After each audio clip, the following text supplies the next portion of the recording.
ये स्टोरी शुरू होती है बक्की से। 15 साल पहले जब वो 4 साल का था तभी उसके पिता ने उसे और अपनी पत्नी को लेकर दूर शहर में चले गए और एक गांव छोड़ दिया। अब जब बक्की 19 साल का हो गया था तो उसे अपने गांव वापस आने का बहुत दिल कर रहा था। माता पिता के बहुत मना करने के बावजूद भी वो गांव में वापस चला आया। उसके माता पिता के अनुसार एक गांव दिन में जितना खूबसूरत है, रात में उससे कहीं ज़्यादा खौफनाक, खतरनाक और डरावना है। यहाँ कई सारे गांव वाले रातों रात गायब हो गए या फिर मारे गए। इसी डर से अब इस गांव में बस एक ही घर बचा है, ठीक बक्की के घर के सामने वाला चाचा का घर, जहाँ लोग रहते हैं। बाकी सब गांव को छोड़कर भाग गए। इस गांव में शाम 9 बजे से सुबह 5 बजे के बीच में जो भी घर से बाहर निकलता या तो मारा जाता या फिर गायब हो जाता। लेकिन बक्की को इन बातों पे विश्वास नहीं है, इसलिए वो गांव में रहने के लिए आ गए।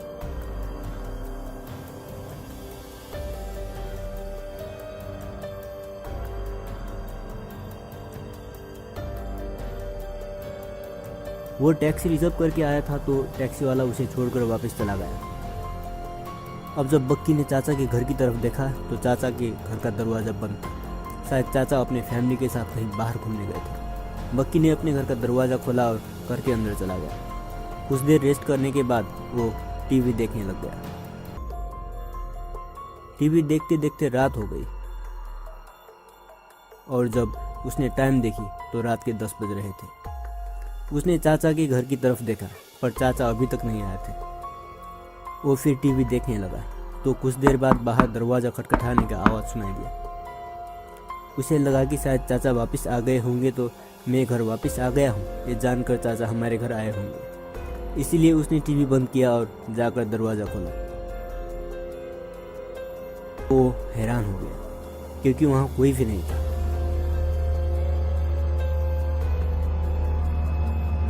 और उसने दरवाज़ा बंद किया।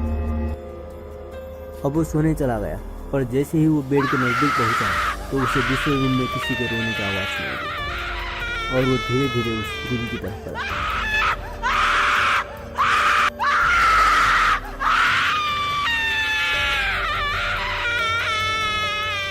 और धीरे से दरवाज़ा खोला तो उसके होश उड़ गया क्योंकि वहाँ टीवी चालू था और वो रोने की आवाज़ वहीं से आ रही थी। जबकि कुछ देर पहले उसने वो टीवी बंद की। फिर डरते हुए उसने टीवी बंद किया और अपने बेडरूम की तरफ आगे बढ़ने लगा तो टीवी फिर से अपने आप चालू किया। अब बक्की बहुत ही ज़्यादा डर गया था और डरते हुए वो पीछे मुड़ा और धीरे से रिमोट लेकर टीवी बंद किया और बेडरूम की तरफ मुड़ा।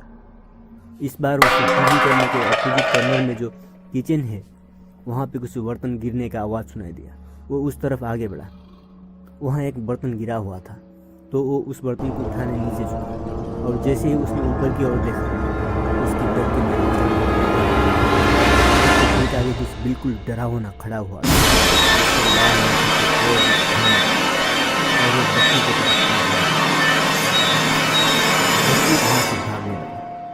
वो चीज़ बक्की का पीछा कर रहा था। बक्की ने रूम से बाहर निकलकर दरवाज़ा लगाया पर वो चीज़ जोर जोर से दरवाज़ा मार रहा था। रात में दरवाज़ा अब खुल ही जाएगा तो बक्की बेडरूम की तरफ चल गया और वो दरवाज़ा खोला। बक्की जल्दी जल्दी रूम के अंदर गया।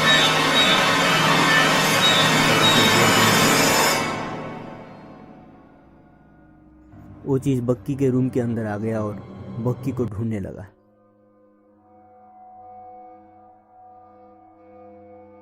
बेड के बिल्कुल नजदीक आ पहुंचा।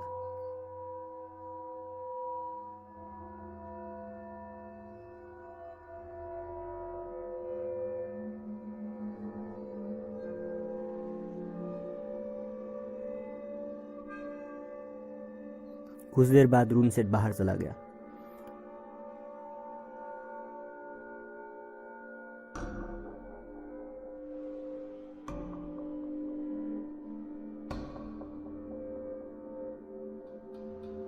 बक्की जल्दी जल्दी वहां से निकला और दरवाज़ा बंद किया। जैसे ही वो पीछे मुड़ा तो बक्की में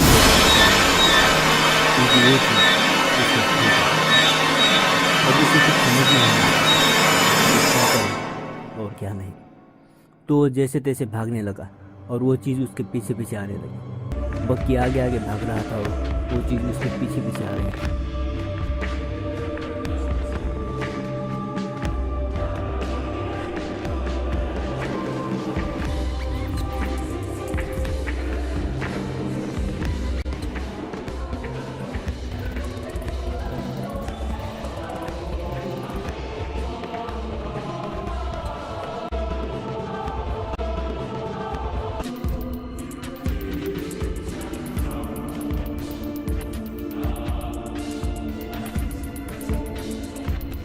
ऐसे ही बक्की आगे आगे भाग ही रहा था कि बक्की को कुछ याद आया। बक्की को गांव में वापस आने देने से पहले उसके पापा ने उसे कहा था कि अगर गांव वापस जाना ही है तो जाओ, पर यह बात याद रखना कि अगर वहाँ कुछ मुसीबत हो जाए तो तुम्हारे बेड साइड ड्रॉअर में कुछ है, उसे इस्तेमाल करना, वो तुम्हारी रक्षा करेगा। और गांव से दूर एक शिव मंदिर है, वहाँ जाकर शिव का आशीर्वाद जरूर लेना।